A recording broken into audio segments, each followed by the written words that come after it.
estar.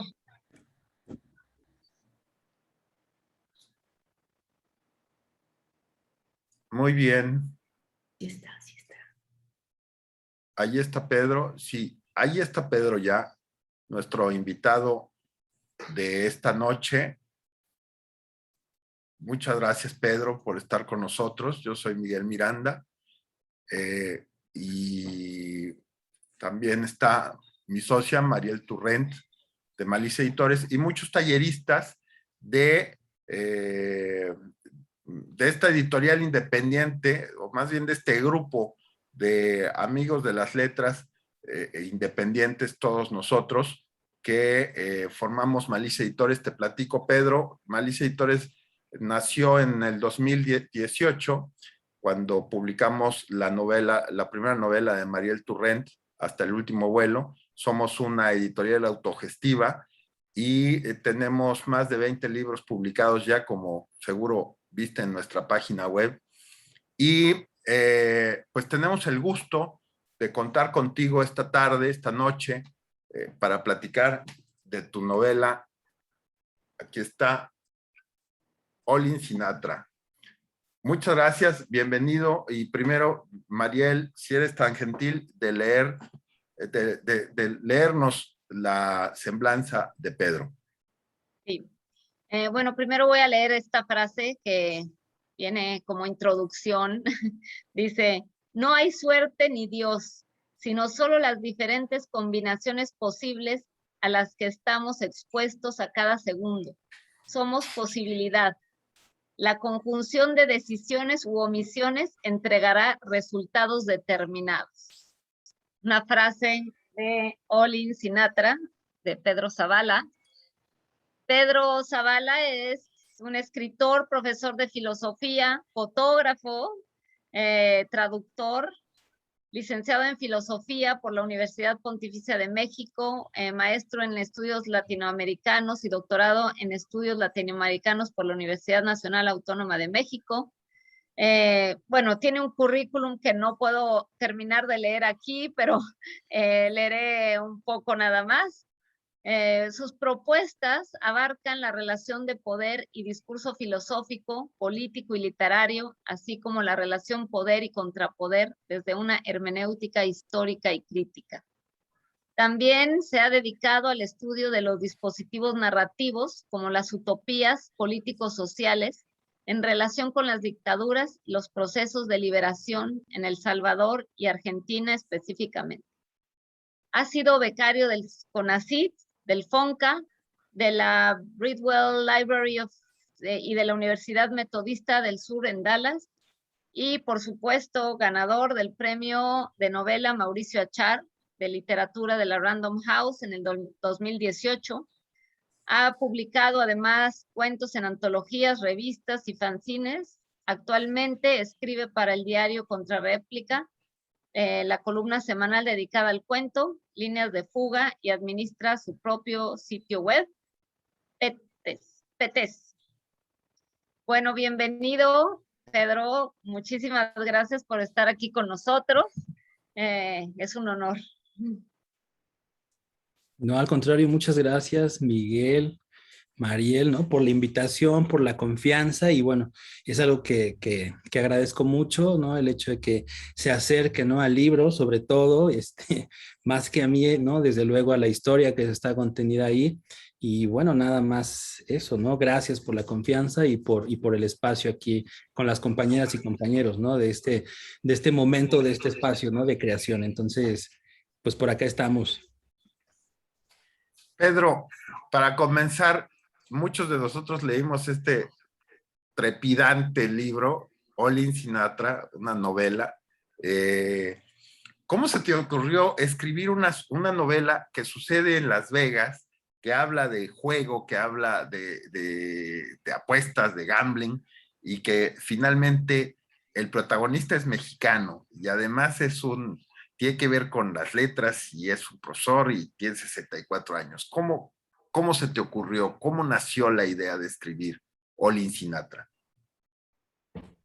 Creo yo que la idea viene, bueno, es como un proceso, ¿no? Donde se van mezclando ahí muchas cosas. La historia yo comencé a tejerla, a imaginarla, justamente estando ahí en Las Vegas. Es un espacio, pues lleno de mexicanos, ¿no? En donde hay, muchos latinos por todos lados. Y en ese momento, pues yo estaba vinculado a una maestría en la UNAM y bueno, todo este ambiente como académico, literario y demás, pues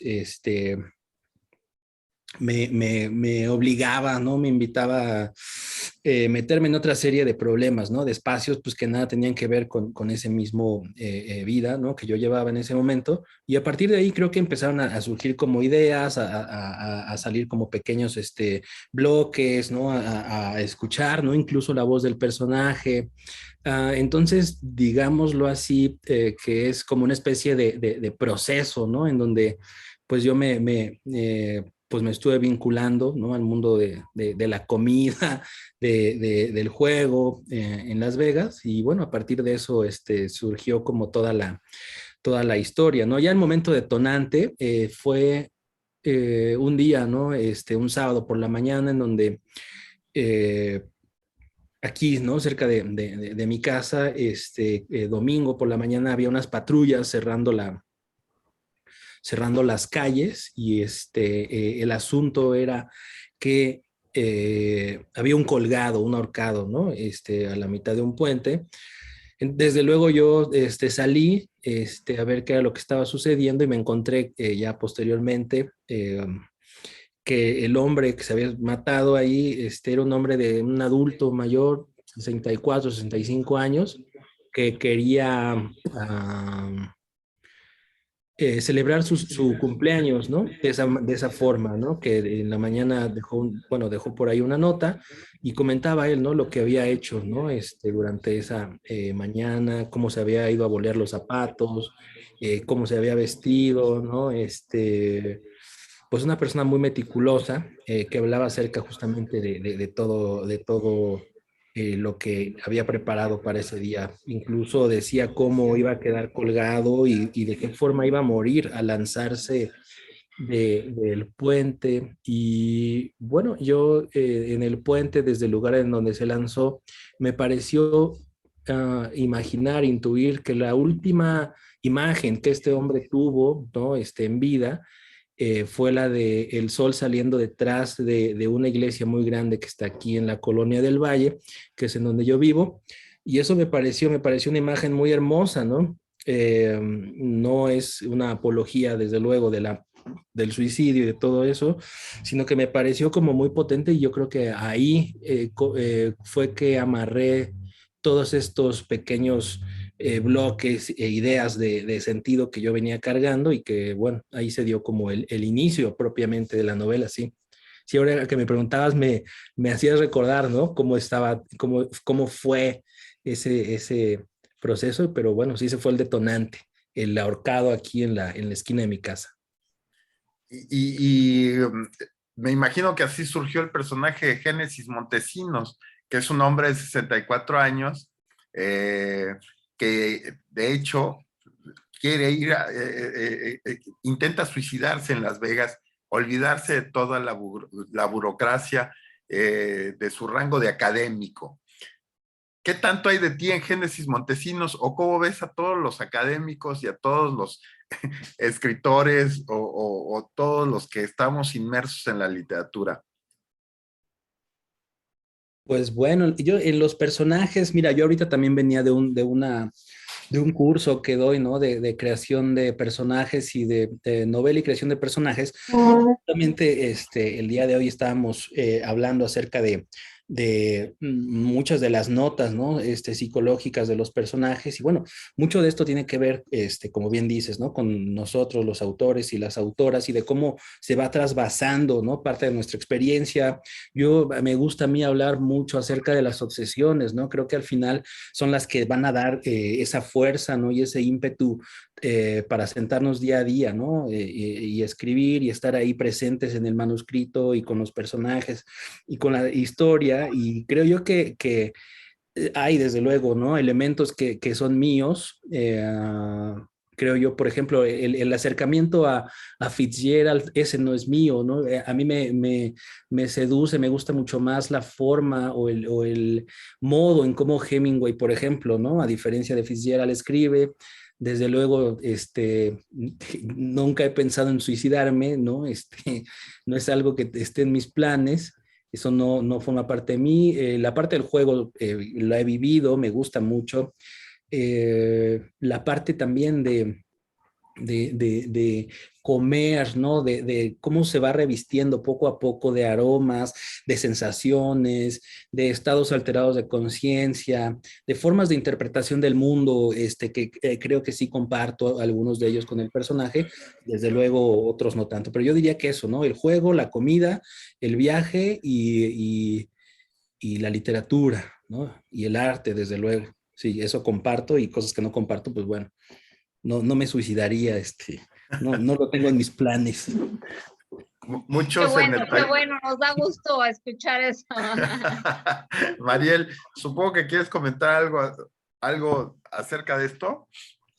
Bueno, a mí me gustaría, ahorita que están precisamente hablando de qué tanto, bueno, no autobiográfico, pero qué tanto tomamos de la realidad cuando escribimos. El otro día platicábamos de que no forzosamente uno tiene que conocer a la perfección el mundo que está narrando, ¿no? Que hay muchas formas y sobre todo ahora hay muchas formas de investigar, te metes a internet y encuentras todo tipo de información. Sin embargo, a veces sí tenemos que escribir sobre algo que nos llegue, ¿no? Algo que por lo menos que te interese y que quieras meterte en ese mundo. Realmente yo creo que tú hiciste una descripción de este mundo del juego que va mucho más allá de lo que uno cuando va a Las Vegas ve así a simple vista, ¿no? Creo que en la primera parte del libro vemos esa parte que todos como turistas, cuando vamos a Las Vegas, vemos esa parte que es la primera parte de tu novela, pero después ya entramos a un mundo que es desconocido para la mayoría de los normales turistas y de la gente que no está metida en el juego. ¿Qué tanto tuviste que investigar eso? ¿Qué tanto realmente te sumergiste en ese mundo o qué tanto es ficción, no? Sí, es muy buena esa reflexión que haces, ¿no? De entrada, lo que mencionas al inicio, ¿no? Del comentario, creo que sí, es la parte de nuevo, ¿no? De las obsesiones. Son proyectos, ¿no? Como ustedes sabrán, son proyectos largos, ¿no? En donde tenemos que estar vinculados, mucho tiempo, muchas horas al día. Hay un proceso, ¿no? De investigación, hay un proceso también como de vivencia personal y hay un proceso también en donde todas estas cosas se van como tomando su lugar, ¿no? Hay una temporalidad para cada libro, ¿no? Hay una temporalidad muy específica, muy concreta para cada proyecto literario, ¿no? Puede ser que tengamos, ¿no? Proyectos que ya sean muy longevos, ¿no? Que hayamos iniciado hace muchos años, pero proyectos recientes, ¿no? Tal vez puedan consolidarse o terminarse antes, ¿no? Que los más longevos justamente por las temporalidades que tienen, ¿no? Es un tiempo específico, ¿no? Un tiempo muy, no es el Cronos, ¿no? Digámoslo así, es el Kairos, ¿no?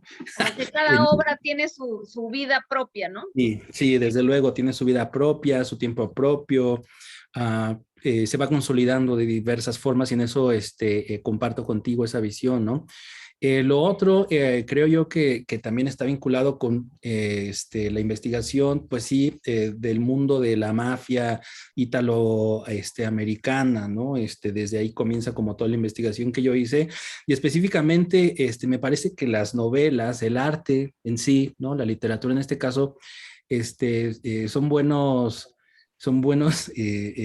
momentos para justificar nuestras pérdidas de tiempo, ¿no? En mi caso, yo dediqué mucho tiempo a a Frank Sinatra, ¿no? A su música, a sus recorridos, ¿no? De vida, a, series, ¿no? A películas, a libros. Hay un libro muy bonito de Pete Hamill, ¿no? Que se llama ¿Por qué importa Sinatra? En donde se narra justamente el modo y lo que implica, ¿no? Para una cultura, ¿no? Como la norteamericana de la primera mitad del siglo pasado, la presencia de un inmigrante italiano, ¿no? Que va a configurarse, ¿no? A partir de sus relaciones con los políticos, con la mafia, con el mundo del juego, y bueno, desde luego que es una especie de mundo, ¿no? Que me atrae mucho, no por la frivolidad o por la banalidad, sino porque finalmente creo que hay algo, ¿no? Al interior de nosotros, en donde esa oscuridad también está presente, ¿no? Entonces, sí hay cosas que acontecen, ¿no? En el mundo de la realidad material, y que están ahí en el libro, y desde luego elementos, ¿no? De ficción. Finalmente creo yo que las grandes decisiones, ¿no? Que se toman en relación con la vida incluso de muchas personas, ¿no? De países completos, pasa por estar en los lugares como Las Vegas, ¿no? Como otros espacios en donde se pueden estar negociando la vida, ¿no? De todo un país, de toda una localidad, ¿no? En una mesa de juego con ¿no? La mejor bebida, el mejor champán, la mejor cocaína, lo que tú quieras, ¿no? Entonces, es eso, ¿no? Hay un filósofo, Aquiles Membe, ¿no? Aquiles Membe, que habla acerca de eso, ¿no? De la necropolítica, de la decisión acerca de quién decide, quién vive y quién muere a partir de una visión local, ¿no? En relación con el poder. Entonces, ese tipo de temas son los que me atraen, me obsesionan y son los que yo investigo.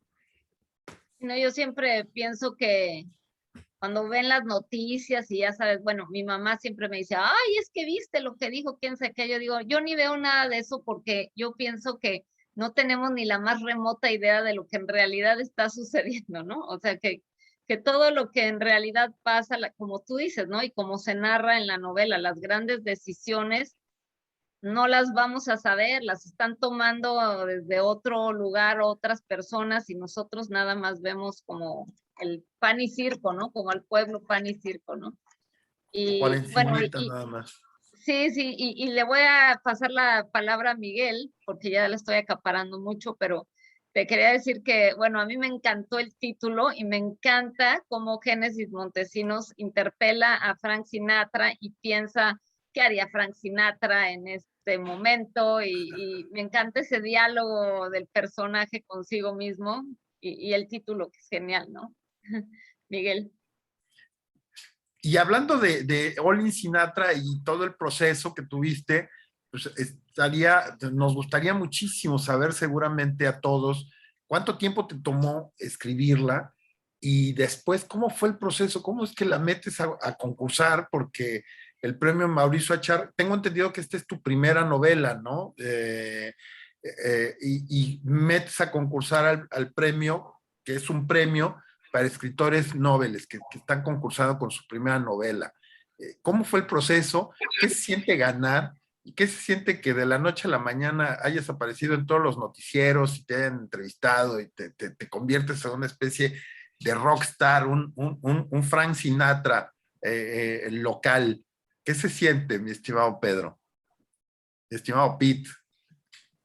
Bueno, fuera, ¿no? Ser una especie de Frank Sinatra, pero el proceso, pensar la novela me llevó, yo creo, 4 años. Pensarla, ¿no? Como les comentaba, ¿no? Que las cosas se fueran como acomodando, y que los tiempos de la novela, ¿no? Se fueran acomodando. Hay una frase que yo le escuché a una escritora mexicana que fue profesora mía en SOGEM, Mónica Lavín, y ella hablaba acerca de la forma en cómo uno está escribiendo sin escribir, ¿no? En una de las clases ella comentaba esto Y decía, ¿no? Que el escritor, la escritora, está escribiendo aunque no lo haga de forma fáctica, ¿no? Yo cuando lo escuché me pareció una cosa medio mística, medio extraña, pero te vas dando cuenta que está ese momento, ¿no? De una especie de información acaparando parte de tu disco duro, ¿no? Por así decirlo, y que está ahí presente, ¿no? Y va tomando forma y tienes que irla nutriendo, ¿no? Charlando con los personajes, mirarlos, observarlos, tomarte un café, una cerveza con ellos. Y ese es el proceso que para mí es el proceso más rico, ¿no? El proceso de imaginar, de viajar, de comer, de estar en ese día a día, ¿no?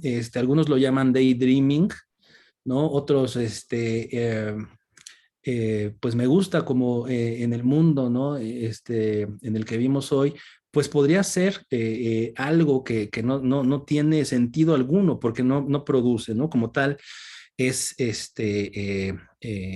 el ocio, ¿no? Como tal. Entonces, esa parte, ese proceso de investigación, ¿no? De estar ahí me llevó 4 años y el hecho de escribirla me llevó un año, ¿no? De cuando yo me puse más o menos a escribirla y a terminarla, me llevó un año porque gané una beca del FONCA, del Fondo Nacional para la Cultura y las Artes, en la categoría de jóvenes creadores, ¿no? De novela, y bueno, tuve la fortuna de tener una excelente tutora, eh, Norma Muñoz Ledo, ¿no? Escritora mexicana, y una serie de compañeros y compañeras que a lo largo de los 3 encuentros, ¿no? Durante un año del FONCA, bueno, tuvimos una gran diálogo y bueno, eso nutre mucho a los proyectos literarios, ¿no? Como ustedes sabrán, como parte de este taller literario, de este taller creativo, de este laboratorio, saben, ¿no? De la forma en cómo esto ayuda, fortalece el proyecto propio, ¿no? Hay muchas veces que no terminamos de ver como elementos, ¿no? De la novela, de lo que estamos trabajando, lo que estamos haciendo, y traemos ya como embarrada, ¿no? La novela todo el tiempo. Y bueno, este proceso me ayudó muchísimo para apuntalar ciertas cosas, para corregir ciertos vicios. Entonces, a lo largo de ese año, pues es que yo pude como trabajar esta novela. Tenía la idea, me gusta fijarme una fecha límite para terminar los proyectos ya cuando están muy avanzados, porque eso me ayuda a concluirlos, a finalizarlos, ¿no? Porque, bueno, uno sabe que podría dejar, ¿no? Sin terminar un texto y seguirlo corrigiendo, ¿no?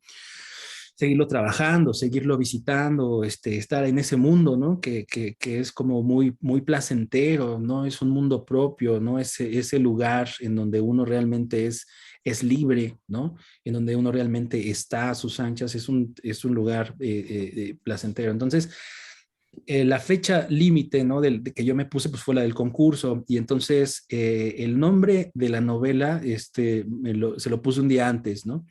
Un día antes de enviarlo. El proyecto tenía como nombre, ya ni me acuerdo si era Cartas Marcadas, me parece que era el nombre del proyecto, ¿no? Mi documento de trabajo. Y un día antes de llevarlo a la editorial, al concurso, ¿no? Ya todo lo demás fue que le puse el nombre.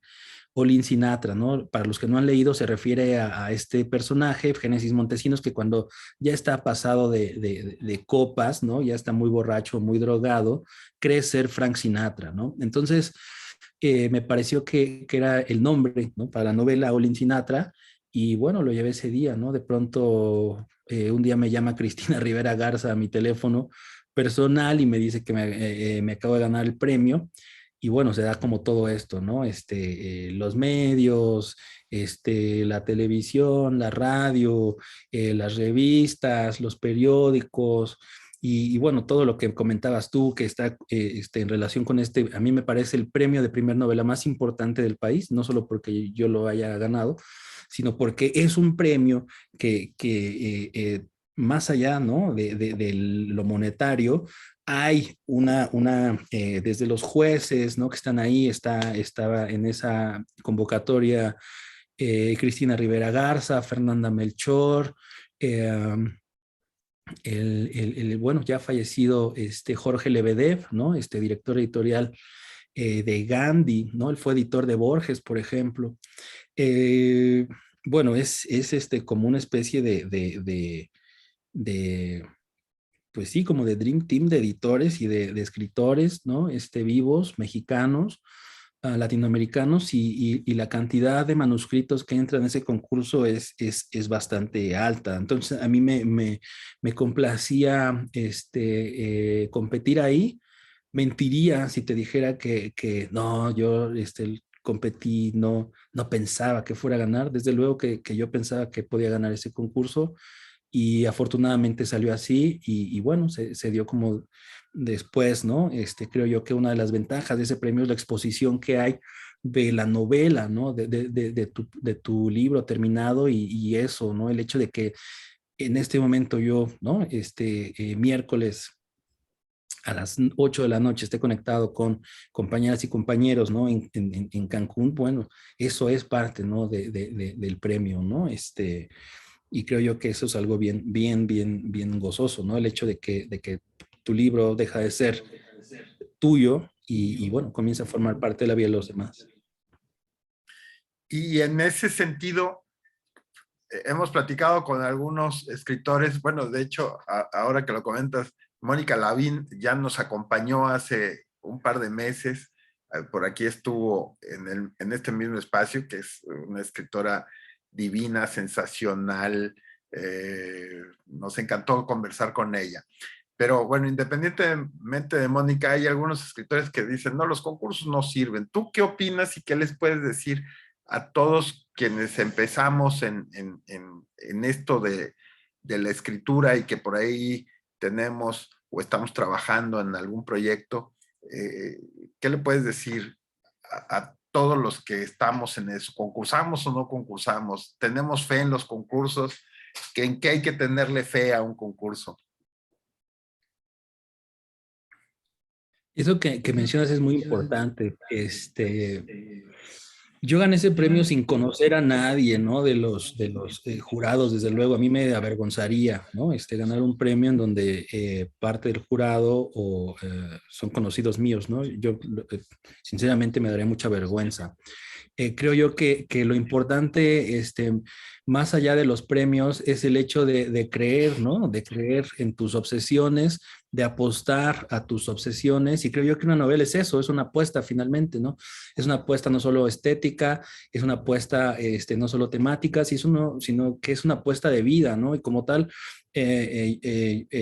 pues es la forma en la que yo entiendo en este momento que quiero gastar mi vida, en el arte, ¿no? Específicamente en la literatura.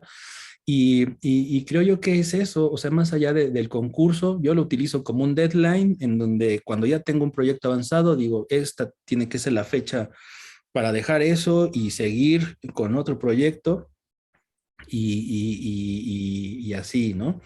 A mí me gusta pues la sensación también como de esa competencia, ¿no? Yo crecí con la fortuna de tener unos padres muy generosos, tanto mi madre como mi padre, que siempre pusieron, ¿no? Libros en mis manos, hojas, ¿no? Plumas, todo, ¿no? Lo que yo necesitaba, pero también me pusieron en ambientes sumamente competitivos, ¿no? Como lo era la natación, por ejemplo, ¿no? Entonces yo nadé desde los 8 a los 18 años constantemente, y bueno, es algo que se le queda a uno, pues, ¿no?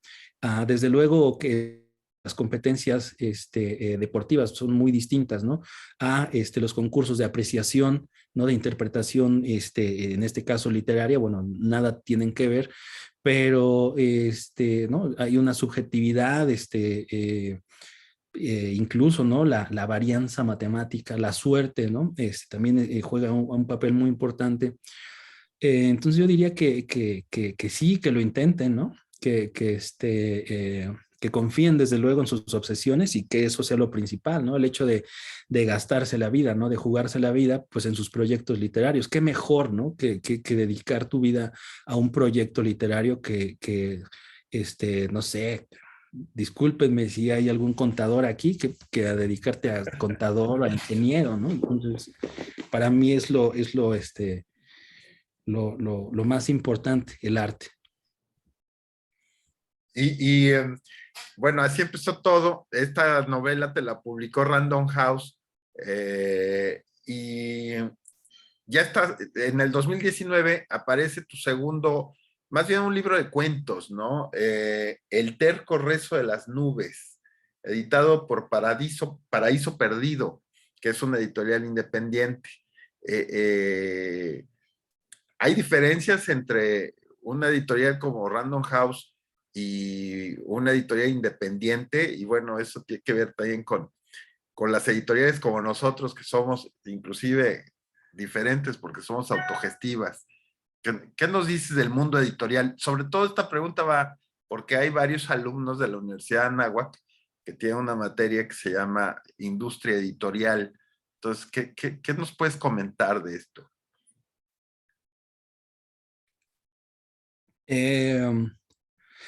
Hay como la versión romántica, ¿no? De la industria editorial, de la industria, pues dedicada, ¿no? A la literatura en este país, ¿no? En donde es una especie como de lugar propicio para crear, en donde todos son amigos ¿no? Y todos nos llevamos bien y todo eso, pero en realidad, pues bueno, también es una copia, ¿no? De los ambientes laborales, los ambientes eh, sociales, ¿no? De nuestro país, solo que multiplicado por 10, ¿no? Porque ahí los egos juegan un papel muy importante. Entonces, es una industria, la industria editorial, en los ámbitos en los que tú lo pones, que sí, desde luego cambia, ¿no?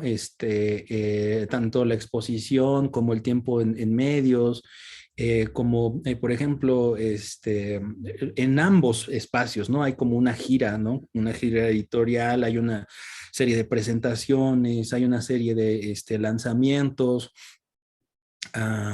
y demás, ¿no? Digamos que en los dos espacios, sinceramente te lo puedo decir, a mí me han tratado de lujo, ¿no? De forma sensacional, en los dos espacios, ¿no? Hay también como este mito, especie como de tabú de, no, en las grandes editoriales solamente eres una especie de número más y ¿no?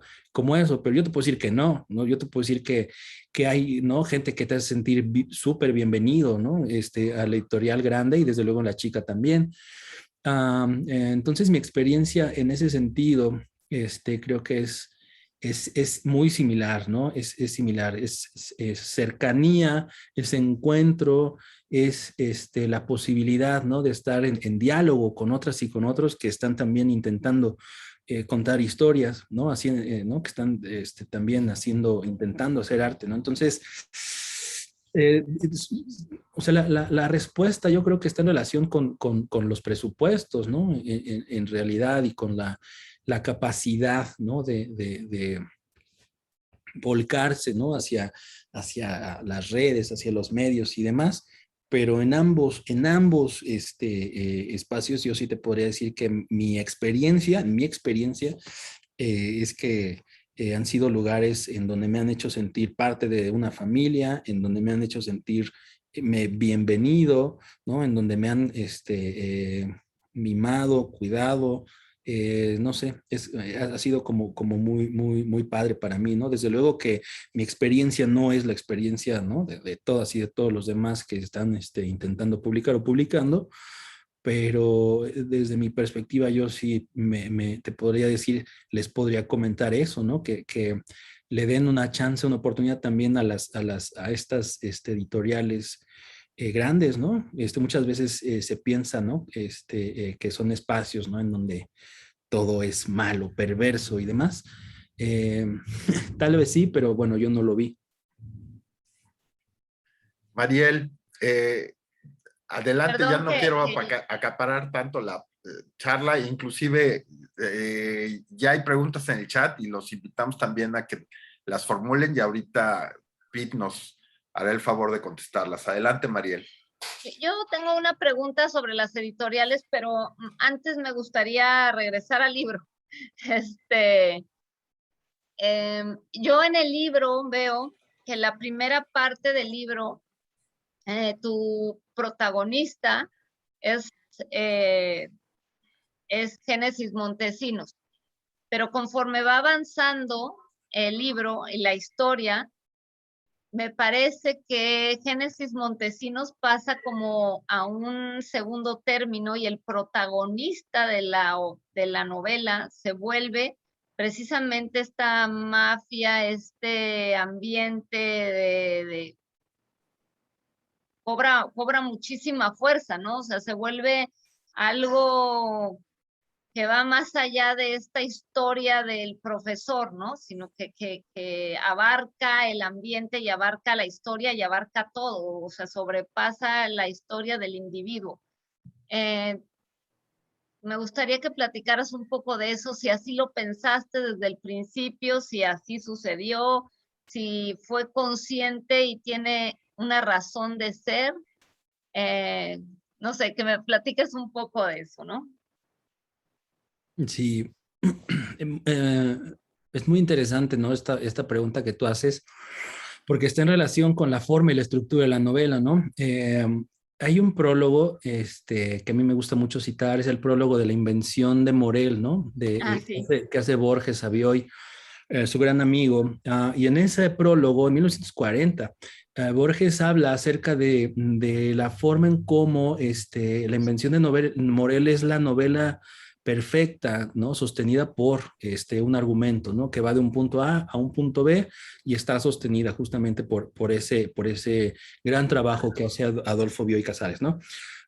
Él dice, Borges, que después de esa novela, en América Latina, tendrán que venir novelas o formas de estructurar la narrativa a partir de juegos, a partir de estructuras que no solamente se sostengan por el argumento, ¿no? Que sean novelas que no solamente sean sostenidas, ¿no? De forma lineal, por así decirlo, ¿no? Llevándonos de un punto A a un punto B, sino que después de esa novela, ¿no?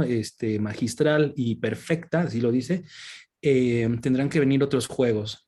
A mí cuando yo leí eso hace muchos años, me dejó tocadísimo porque me hacía ver que era una especie de entender al arte como un juego, ¿no? El arte es un juego, el arte en ese sentido, pues sí, ¿no? Tiene ese componente lúdico y entonces a mí me interesaba crear, me interesa crear justamente a partir de juegos, ¿no? Que se van estructurando a lo largo de la novela, ¿no? Como dices, hay una especie de pasar, ¿no? De este foco, de este narrador pues sí, muy cercano, ¿no? A Génesis, ¿no? Cuando vamos a la otra parte, ¿no? Encontramos un narrador en segunda persona, que a mí también me gusta mucho trabajar con ese registro, me gustó lo que logré justamente con El Rey Suicida en la segunda parte, y es justamente esta segunda persona que causa una especie, creo yo, de desequilibrio, como, ¿no? Como de un poco de enfermedad mental, como un poco de extrañeza, ¿no? Que es lo que hace la segunda persona, ¿no? A diferencia de las otras. Entonces, sí, me interesa jugar con lo que hago, desde luego que me daría mucha, me reta, ¿no? El hecho de jugar, ¿no? El hecho de estarme planteando formas, ¿no? De estructuras, ¿no? Formas, ¿no? De tramas. Me gusta fragmentar, me gusta entender, ¿no? También como dice Vilamatas, ¿no? En ese sentido, el mundo, ¿no? En el que nos toca desenvolvernos, ¿no? De cruce de voces, ¿no? Es un mundo también de construcción narrativa que en cierto modo intenta reflejar lo caótico de la existencia, ¿no? La enfermedad mental, la depresión, etcétera. Entonces, eso es lo que me gusta también, ¿no? De lo que yo hago, ¿no? De los recursos, de las herramientas que utilizo. Me gusta mucho, eh, no sé, estábamos haciendo una reflexión en un curso que da hoy en el TEC de Monterrey acerca de la forma en cómo la narrativa visual, por ejemplo, de las series, ¿no? Ha influido en la forma en cómo nosotros interpretamos la realidad y el mundo, ¿no? Cómo el concepto y la forma de la serialización, ¿no? Nos hace o nos arroja, ¿no? A intentar interpretar y comprender la vida a partir de eso, de la serialización, del no parar, del seguimiento, ¿no? Etcétera, ¿no? Es ya casi inadmisible para un niño de 3, 4 años, como el que yo tengo en casa, el hecho de mirar comerciales, ¿no? A la mitad de un programa, o sea, no se entiende, ¿no? Como muy bien cuál sea el sentido de eso que se inmiscuye en un programa que él está viendo, ¿no? Entonces, en ese sentido, me gusta también utilizar elementos, ¿no? De la narrativa visual para trabajar. Entonces, pues sí, es un juego para mí, ¿no? O sea, también el hecho como de tomarlo, como una cosa, de seriedad absoluta, pues tampoco, ¿no? No lo veo así. Y bueno, la otra pregunta sobre las editoriales sería, dices que no hay que tenerles miedo, pero yo creo más bien que no es tan, bueno, que no es tan fácil, que más bien ellos te tomen, vamos, que puedas acceder a ellos, ¿no? Que tendrías que de alguna manera, bueno, si ganas un concurso, pues sí, se te abren las puertas, pero si no, yo creo que es un poco más complicado que eso. Eh, Tu segundo libro no está con la Random House. Mi pregunta es como, ¿por qué? Sí, no sé, yo diría, o sea, sí es complejo, como dices, pero pues hay que intentarlo de todos modos, ¿no? Creo yo que hay que intentarlo y intentarlo de todo, ¿no? Eh, el segundo libro no está con Random porque justamente es un libro que escribí antes de All in Sinatra, ¿no? Es un Ah, libro de cuentos, de 12 cuentos de ciencia ficción, que es una ciencia ficción que piensa el futuro como una crítica del presente en el que vivimos, ¿no? Entonces, son cuentos que yo hice, pues ya lejanamente, en algunos de ellos no, ni siquiera ya me reconozco, pero los estuve trabajando en el taller de Alberto Chimal durante mucho tiempo. Y bueno, encontraron una salida ahí, incluso antes de ganar el premio, ¿no? De ganar el premio, yo creo que como 3 meses antes de ganar el premio, ese libro ya estaba ah, firmado con esta editorial, entonces por eso no está ahí, porque es de publicación posterior, pero de contratación anterior a ganar el premio, ¿no? Entonces, para mí, pues eso también me hizo saber en ese momento que Paraíso Perdido, por ejemplo, se la quiso jugar conmigo, ¿no? Sin ningún premio, sin ningún nada, ¿no? Dándome un voto de confianza y bueno, eso me hace muy feliz, ¿no? Entonces, no interfiere con la Random House, o sea, no tienes problemas de tener dos editoriales. no, no, no, no, no hay problema alguno, ¿no? Puedes tener 2, 3, las que tú consideres, ¿no? Gracias. Bueno, yo creo que ahora sí vamos a las preguntas, ¿no, Miguel? Sí, ya tenemos varias. Tenemos a Víctor Hugo Vargas. Te pregunta, ¿llegó o llegaste a tener bloqueos creativos continuos? Y si así fue, ¿qué hiciste para remediarlo? Eh, Híjole, yo tengo una, una, eh, no sé, la parte como del bloqueo creativo, en realidad no creo que exista eso. Todo el tiempo uno como escritor, como artista, está dialogando con la realidad, con el mundo, eh, con los escritores y las escritoras y los artistas que nos anteceden y que están ahora, ¿no? Alrededor de nosotros. Entonces, vuelvo a la idea, ¿no? Que comentaba, que compartía del hecho de escribir sin estar escribiendo, ¿no? El hecho o sea, tal vez un poco complejo, un poco difícil de entender, pero incluso el hecho de no estar frente a una libreta con una pluma o frente a una computadora, en mi caso no quiere decir que no esté escribiendo, ¿no? Al contrario, creo que hay una presencia, ¿no? de todos esos materiales y todas esas voces, ¿no? Cuando era más chico recuerdo haber estado en una presentación de un libro en donde el autor decía algo así como, no, yo escucho las voces de mis personajes, ¿no? Yo decía, órale, pues tiene que ir al psiquiatra, ¿no? Si la está escuchando, pues porque tiene algún problema grave, ¿no? Y con el paso del tiempo y con el trabajo, ¿no? Que vas realizando, te vas dando cuenta que no, o sea, que en realidad ahí están las voces, ¿no? Una cosa es que no tengas esa sensibilidad o ese tiempo, ¿no? Para dedicarles a tus personajes, para dedicar a lo que estás haciendo y de escucharlos propiamente, de escucharlas propiamente, ¿no? Cómo hablan, qué dicen, de qué se quejan, cómo se visten, ¿no? Cómo les huele la boca, ¿no? Qué es lo que leen, etcétera. Entonces, creo yo que me parece a mí que el bloqueo creativo es una especie de buena excusa, ¿no? Que buscan muchos para no hacer nada, ¿no? Entonces, pues yo todo el tiempo estoy viendo libros de foto, todo el tiempo estoy viendo libros de arte, estoy leyendo, estoy jugando con mi hijo, incluso en el hecho de salir a pasear con mi perro, ¿no? Hay un estar escribiendo, ¿no? Hay una especie como de obsesión, ¿no? Mental, ¿no? Que tiene que ver justamente con los temas que me interesan, ¿no? Que tiene que ver con películas, ¿no? Con documentales, con series. Lo último que vi el día de hace 2 días fue el documental de Bob Ross, por ejemplo, ¿no? Entonces, me vinculo todo el tiempo con arte, ¿no? Todo el día estoy haciendo collage o estoy haciendo, acabo de hacer risografía hace 2 semanas porque quiero sacar un libro en risografía.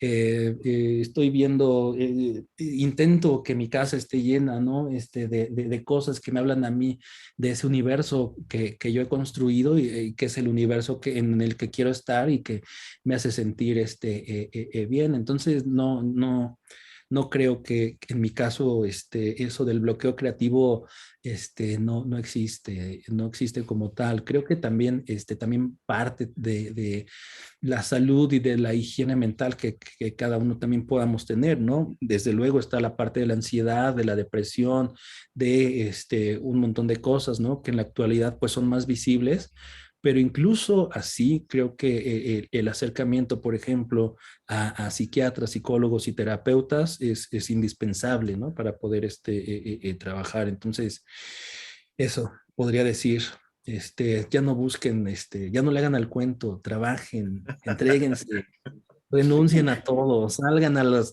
caminos, como decía Bolaño, ¿no? Eh, sí, creo yo que es así como hay que vivir esto, ¿no? Frank Weimayer pregunta, ¿qué acto del libro disfrutaste más en escribir? Mi madre tenía una frase, ¿no?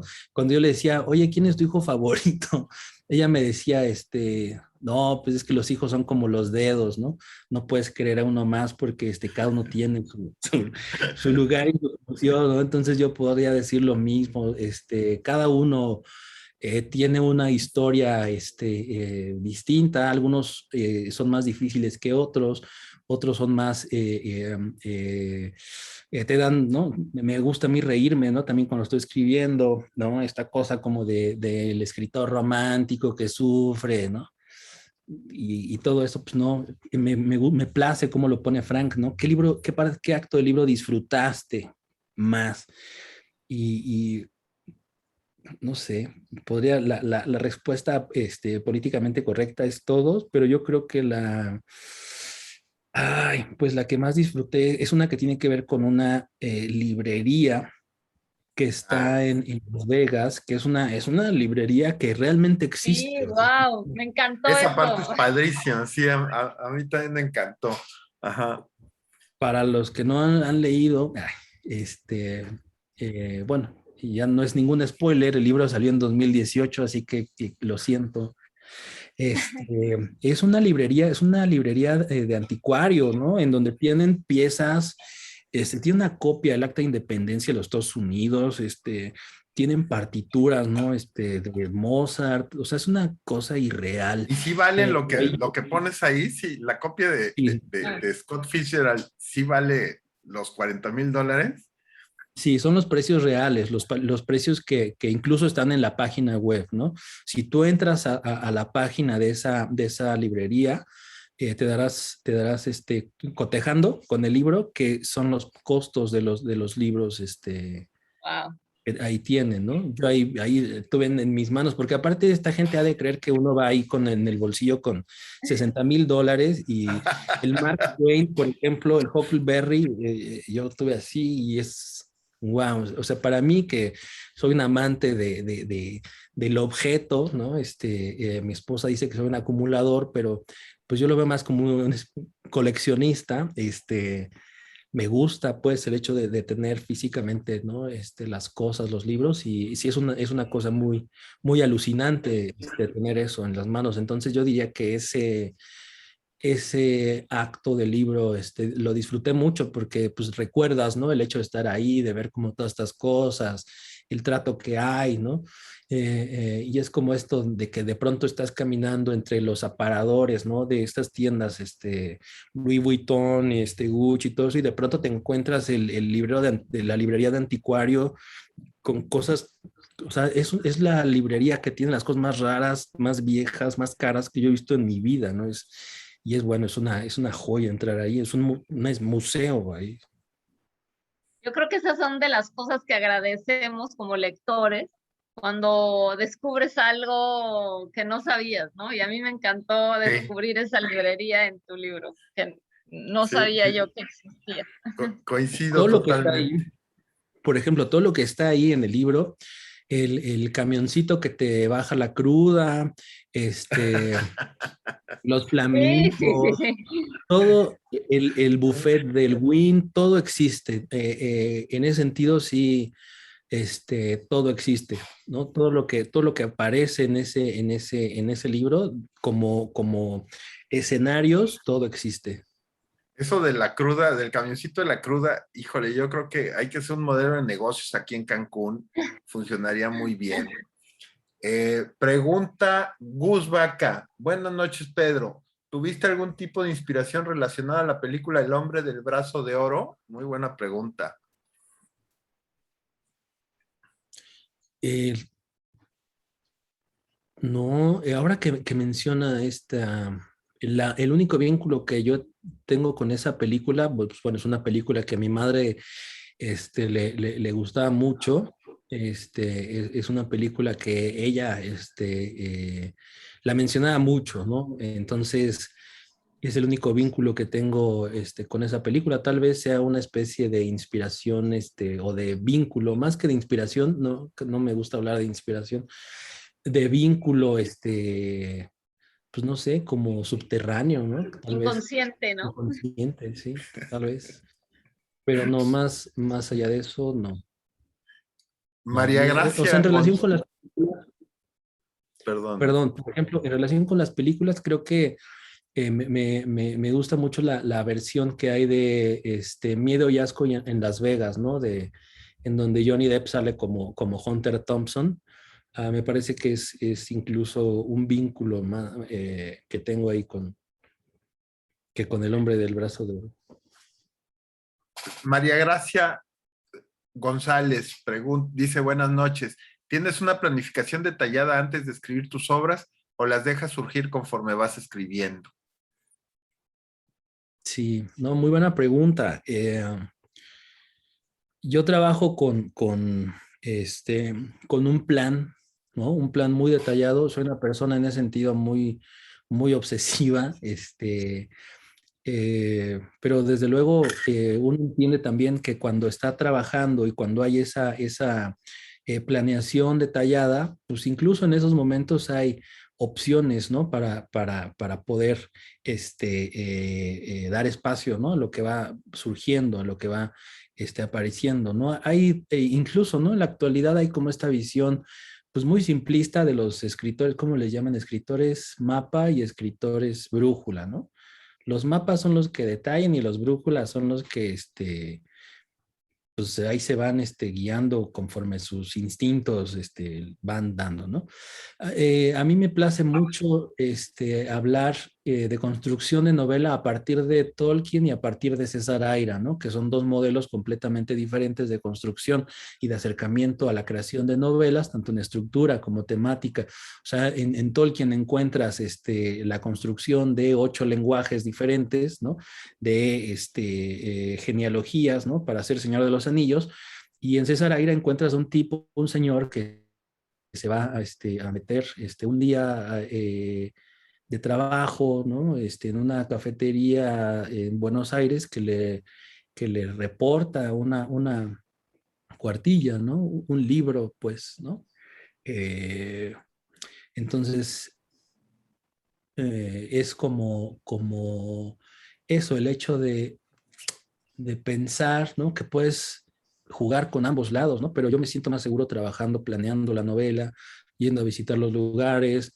Soy mucho, ¿no? De archivos de fotos, tengo archivos de fotos para los proyectos en los que estoy trabajando. Me gusta llevar pues mi libreta de notas, ¿no? Específicamente esa manía la robé de Guillermo del Toro, que es un hombre, es un mal dibujante.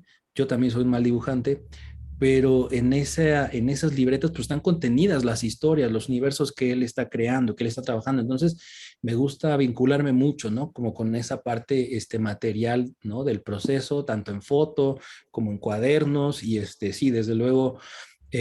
Cada proyecto es distinto, pero me gusta ir detallándolo mucho antes de comenzarlo, ¿no? Porque, pues sí, tal vez el único espacio de la vida, eso y mi librería en donde soy, donde soy ordenado, ¿no? Sí, entonces sí, sí, planificar detalladamente, sí, funciona mejor así. Le voy a dar la palabra a Lorena Cariaga, que tiene una pregunta. Venga, Tu Lorena. micrófono, Lore. Ahí está. Bueno, buenas noches. Qué gusto poder escucharte, Pedro. A mí es una obra que me encantó, la novela. Desde que la empecé a leer no la pude soltar hasta el final. Me encantó como académica la fina ironía con la que haces alusión a ciertas cosas de la academia, ¿no? Sus objetivos se cumplieron, tiene un doctorado y un cubículo, ¿no? Todo eso me hizo mucha gracia. Me gusta mucho el sentido del humor, los mismos guiños que haces adentro de esta novela, ¿no?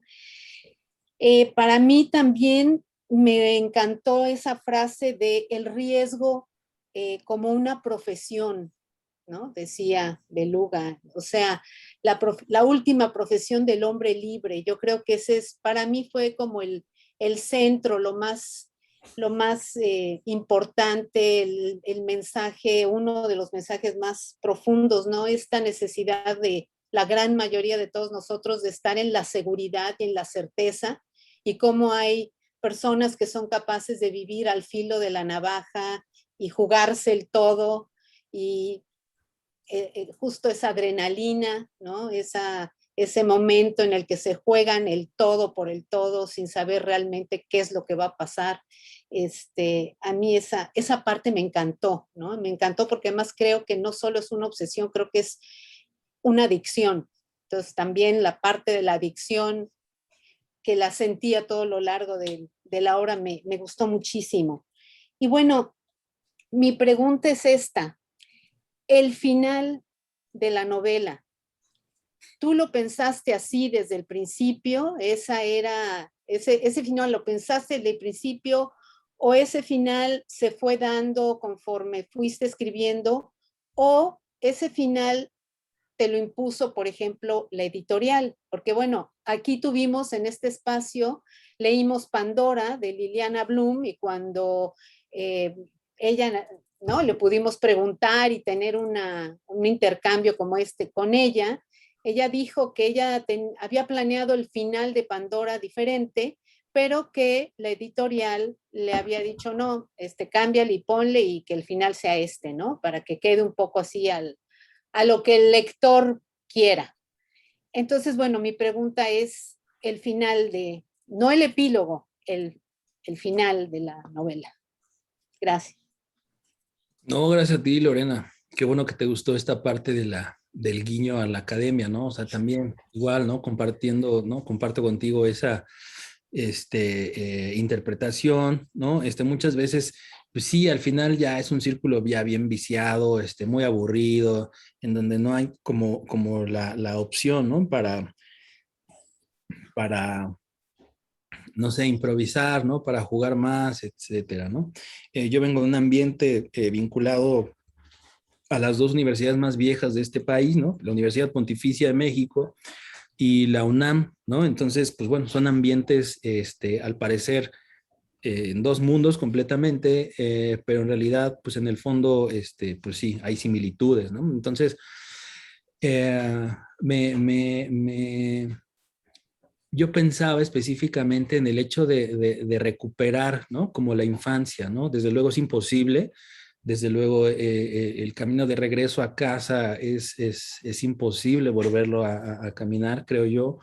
Y yo pensaba justamente eso, o sea, un personaje que intentara regresar a esos momentos que nunca fueron y que tal vez lo pudieron hacer feliz, ¿no? Entonces, desde luego para un académico, ¿no? Sería un académico serio, ¿no? SNI nivel 3, y demás, sería como imposible irse a vacacionar a Las Vegas y ponerlo en sus redes sociales. O sea, eso es algo que no pasa, ¿no?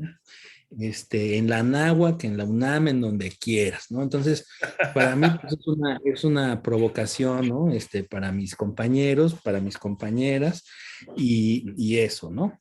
La segunda parte, yo conozco también a Liliana, no sabía esa parte de Pandora, pero en mi caso, ¿no? O sea, más bien fue como en ese año, yo entré al doctorado en la UNAM, gané la beca del FONCA y tuve un hijo. Entonces, eh, psíquicamente, o sea, yo quería ya cerrar ese espacio y terminó así, pues porque ya estaba cansado.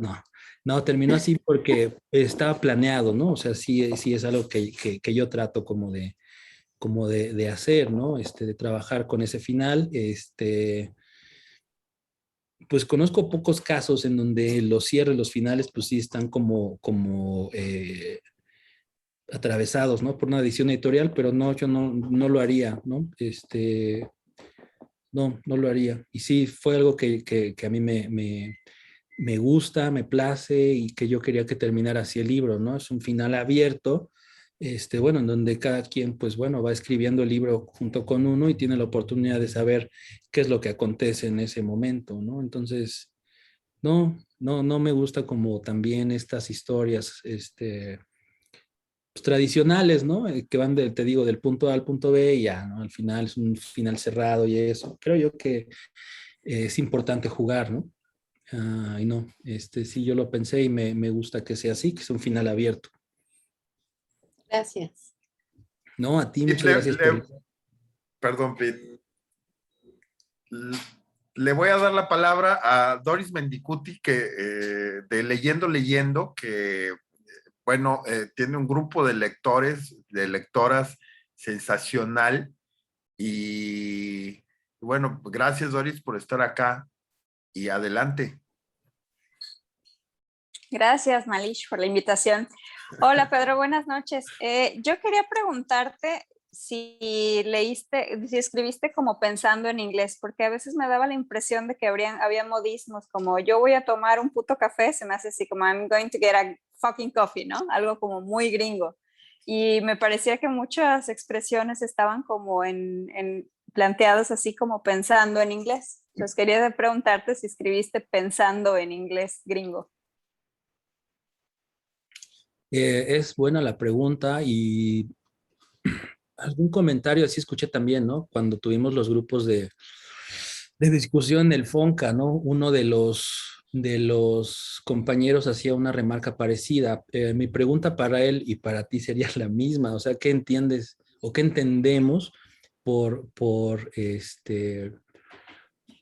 Estados Unidos, ¿no? Por Norteamérica, por la construcción verbal, ¿no? Incluso con una sintaxis en ese sentido, ¿no? O sea, hasta dónde llega Norteamérica, ¿no? Hasta dónde llega Estados Unidos, ¿no? Y hasta qué punto una forma, ¿no? Sintáctica ajena a nuestro idioma, ¿no? Termina por filtrarse, ¿no? En la construcción que todos y todas tenemos, ¿no? De eso. Entonces, soy consciente de esos elementos como el que mencionas, pero en realidad no, no, no, pues no los vinculo, ¿no? Como una especie de escritura, ¿no? Con modismos gringos, sino más bien creo que es más complejo el asunto. Ustedes en Cancún, por ejemplo, pues bueno, es una sociedad atravesada, ¿no? Por diversas formas, ¿no? Culturales, ¿no? Interpretativas, etcétera, que dan pie justamente a que se forme una especie de mundo paralelo, ¿no? Mi hermana vive ahí, y bueno, la visitamos un par de veces al año. Um, y pues sí, creo que es parte, ¿no? O sea, creo que el problema no es la escritura del modismo gringo, sino creo yo que la parte complicada o la parte compleja es hasta qué punto, ¿no? Esta forma, ¿no? De construir, la traemos ya no solamente en el lenguaje, sino en las venas, ¿no? Pues sí, tienes razón, gracias. A lo mejor es parte como de mi identidad cancunense, porque pues en mi casa yo soy de Mérida, mi esposo es de Guadalajara, entonces hablamos jalisquillo y hablamos yucateco, sí lo decimos diferente. Entonces aquí sí pude identificar al gringo. No, y me pareció interesante, ¿no? Porque me pareció un personaje que pues hablaba en gringo, aunque estuviera escrito en español. Gracias. Lilian pregunta, actualmente, ¿cómo ha influido la tecnología en el proceso para poder publicar un libro?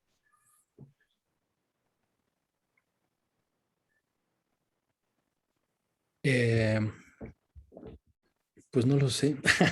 Tal vez sea como la posibilidad, ¿no? Que hay ahora de la autopublicación y el acceso como a una mayor capa, ¿no? Una mayor, eh, pues sí, ¿no? Espacios para publicar. O sea, ya es muy fácil, ¿no? El hecho Claro. como de llegar como a eso, ¿no? Pero Eh, rascándola así, rascándole un poquito a la pregunta, por ejemplo, ¿tú escribes en computadora directo, en un Word, o escribes a mano, o escribes a máquina, o cómo es el proceso ya tecnológico en tu caso? ¿Sí escribes a eh, mano? Ya no escribes a mano, ¿o sí? sí, yo creo que depende mucho del proyecto, ¿no? Por ejemplo, hace 10 años ya hice un fanzine, por ejemplo, que mecanografié completamente, ¿no? O sea, lo hice en unas máquinas de escribir Olivetti, completamente, ¿no? Ahora lo veo y ya me da flojera, ¿no? Así como, híjole, ¿cómo me atreví a eso? Pero en la actualidad sí, utilizo la computadora, desde luego, pero soy mucho de traer un cuaderno conmigo siempre, ¿no? O sea, de sentir ese placer, ¿no? De tener una papel, ¿no? De estar ahí haciendo dibujos, haciendo bosquejos, de plasmar ideas, de escribir pequeños fragmentos y sí, desde luego ya al final todo lo conjunto, ¿no? Lo voy conjuntando en documentos, ¿no? Del procesador de texto, del Word, pero pues sí, le he dado de estos primeros procesadores para historias desde ¿cómo se llamaba? El Snowflake o algo así, hace mucho, el ¿cómo se llamaba el otro? El Scrivener, ¿no? O sea, he pasado también como por muchas aplicaciones para escritura, pero bueno, siempre termino regresando al Word. Entonces, sí, trabajo en Word. Intento corregir en físico, en papel, ¿no? Igual con una pluma específica. es más, o sea, en mi caso tiene que ver más como con una especie de rito, ¿no? Como una especie también de darle un espacio como muy especial a lo que yo estoy haciendo, ¿no? No sé, cuando, por ejemplo, yo lo veo así como muy relacionado con la pintura, ¿no? Cuando vas al museo, ¿no? Y ves la pincelada de Velázquez, ¿no? No sé, en la fragua de Vulcano, ¿no? Dices, bueno, ese es un Velázquez, ¿no? Y ves el trabajo, cómo está, como que te provoca, ¿no? También eso, o sea, puedes ver, pues, ¿no? La forma, ¿no? De las pinturas, ¿no? En ese sentido del trabajo plástico que hay a partir de la pincelada. A mí me place mucho, ¿no? Adentrarme en una pintura y mirar, ¿no? Como el trabajo, ¿no? Que, no sé, cuando ves a Otto Dix, ¿no? Que es una cosa, loquísima, o cuando estás, ¿no? Digo, es un cliché, pero pues cuando estás ahí en el Pollock, ¿no? Y ves esas texturas, ves esa forma de construir visualmente, a mí me complace mucho. Entonces, en ese sentido, pues también, ¿no? A mí me complace trabajar con material, con papel muy específico, con libretas muy específicas, con tintas, voy cambiando, por ejemplo, ahora estoy utilizando una tinta negra. No había utilizado una tinta negra para escribir en el cuaderno. Olin Sinatra se escribió con tinta verde, ¿no? Y trabajando también en el Word. Y bueno, otra novela que acabo de terminar, esa se escribió con una tinta más, eh, eh, pues sí, más rojiza, ¿no? Más magenta. Entonces, creo yo que tiene que ver la forma en cómo tú encantas ese mundo, ese espacio de trabajo y cómo lo haces más placentero, ¿no? O sea, cómo no tiene que ser un suplicio escribir, ¿no? O sea, yo lo veo en ese sentido, como en el sentido del placer y cómo tú te vinculas con tu trabajo a través como de objetos físicos, de objetos materiales, de todo esto, ¿no? Entonces, a mí este, me gusta como vincularme así con mi escritura. Ya Sí, desde libros hasta... vamos cerrando, porque sabemos que el tiempo pues, es valioso para ti. Pregunta Regina Fernández, ¿cuál fue el libro que te inspiró a querer ser escritor? Híjole, es una buena pregunta, Regina Fernández. Eh, Mis papás tenían como este estudio en donde tenían diversos libros, gente dedicada a la medicina, pero en esos estantes, ¿no? De anatomía, de todas estas cosas que yo consideraba como muy serias, había espacio para la literatura. Específicamente recuerdo libros de Frank Frazetta y de Boris Vallejo, y también ciencia ficción, ¿no? En específico recuerdo un libro acerca del cometa Halley, que mi padre me obsequió para llevarlo a la biblioteca de la primaria, ¿no? Es un libro que yo atesoro, que desde luego no lo dejé y que tengo incluso firmado por mi padre, ¿no? Como un obsequio que él me dio. Y yo creo que ahí me di, es que es difícil, pero yo creo que uno se va dando cuenta como en diversas etapas de la vida, ¿no? Esa es, yo podría decir que es una, ¿no? Puedo decir también que cuando encontré El hombre ilustrado, por ejemplo, de Ray Bradbury, ¿no? Esta historia de ciencia ficción sobre un hombre que está tatuado, ¿no? Completamente. Y en su cuerpo se van reproduciendo las historias de la gente que él va conociendo, de la gente con la que él va teniendo relación. Entonces, para un chavito de 8 años, ¿no? De 9 años, pues es alucinante, ¿no? El hecho como de decir, órale, ¿esto qué es, no? ¿Con qué se come, no? Neil Gaiman, cuando lo descubrí también dije, yo quiero hacer esto. Cuando vi a Alan Moore también dije, yo quiero hacer esto. Cuando descubrí, por ejemplo, Rulfo, ¿no? Cuando construye atmósferas, dije, o sea, no, yo quiero hacer esto, o bueno, intentar hacer algo así, ¿no? Entonces creo yo que han sido varios libros, pero recuerdo mucho los libros de mi infancia y de cómo, pues bueno, esas cosas lo marcan a uno, ¿no? Y lo marcan para siempre. Entonces creo yo que hay esta parte importante, ¿no? De por qué uno escribe, de por qué uno se vincula, ¿no? Como con estas cosas de forma tan obsesiva. Creo yo que está ahí en la ciencia ficción, ¿no? Serían varios libros, ¿no? Cuando leía Kerouac también, ¿no? Que tenía 18 años, también fue algo no sé, inolvidable. Entonces creo que son varios libros, no podría decir de uno solo. Mariel, ¿alguno de nuestros talleristas quieren preguntar algo a Pete antes de agradecerle su participación? No, pues creo que ya lo hemos entretenido bastante. No sé si alguien más tiene alguna pregunta, pero yo más que nada agradecerle, ¿no? ¿Todos son talleristas? ¿Todas son talleristas? Hay Bueno, algunos talleristas, algunos lectores. Cuéntales, Mariel. Bueno, es que tenemos varios grupos. Hay un taller de novela, hay un taller de escritura creativa, hay un taller de lectura crítica, que normalmente son los que están en este taller, pero también se unen, hay unos que están en todos los talleres, hay unos que nada más están en uno, y además tenemos gente también del taller de lectura de Leyendo, que es que es, digamos que nuestro primo hermano, que también se une y nosotros también nos unimos.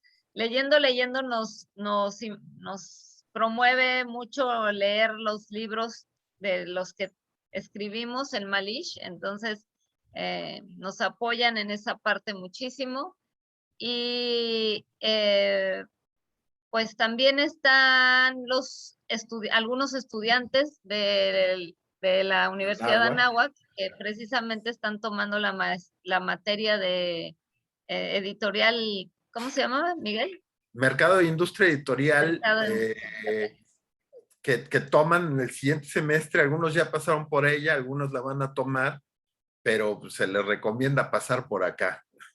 De hecho, han hecho algunas preguntas ya. Perfecto. Bueno, Pete, pues si no hay más preguntas, te agradecemos, o algún comentario de algún participante, pues te queremos agradecer de todo corazón que nos hayas acompañado esta tarde, noche, a platicar con nosotros. Creo que fue sumamente interesante todo lo que nos platicaste. A los que no lo han leído, que yo creo que la mayoría ya, si no lo han terminado, están en esas.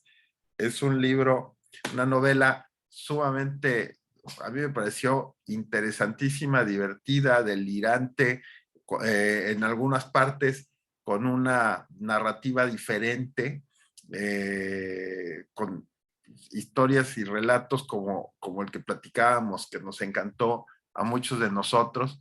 Te felicito, eres un gran escritor y muchísimas gracias de nuevo por estar acá con nosotros. No, Esperamos tenerte gracias. próximamente otra vez, hablando tal vez de tu otro libro. Y bueno, pues esperemos que quieras regresar a participar con nosotros. No, claro que sí. Muchísimas gracias por el espacio, por el tiempo, por estar aquí a las 9:24 de la noche de un miércoles, a finales de septiembre. Yo le agradezco muchísimo. Y en diciembre yo estaré por ahí en Cancún, entonces pues ya se invita una chelita y Ah, pues, perfecto. ¿no? No, Entonces, ya. nada, muchas gracias. Como dicen en mi pueblo, Nos, ya nos rugiste, vamos, León. sí, nos vamos a oír algo de jazz, algo de buena música. Me encantó Eso. que eres tan fan de la buena música. Gracias. No, pues que lo hayan disfrutado y pues nada, ¿no? Muchas gracias por leer y por estar presentes ahí con el Olin Sinatra. Muchas gracias.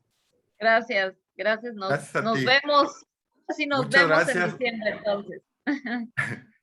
Muchas gracias, Pedro. Muchas gracias a todos ustedes, a todos los que estuvieron en esta transmisión, que inclusive le agarró un cachito al taller de escritura creativa de los miércoles. Muchas gracias a todos y nos vemos la próxima semana en el taller y en próximas ocasiones en el taller de lectura crítica.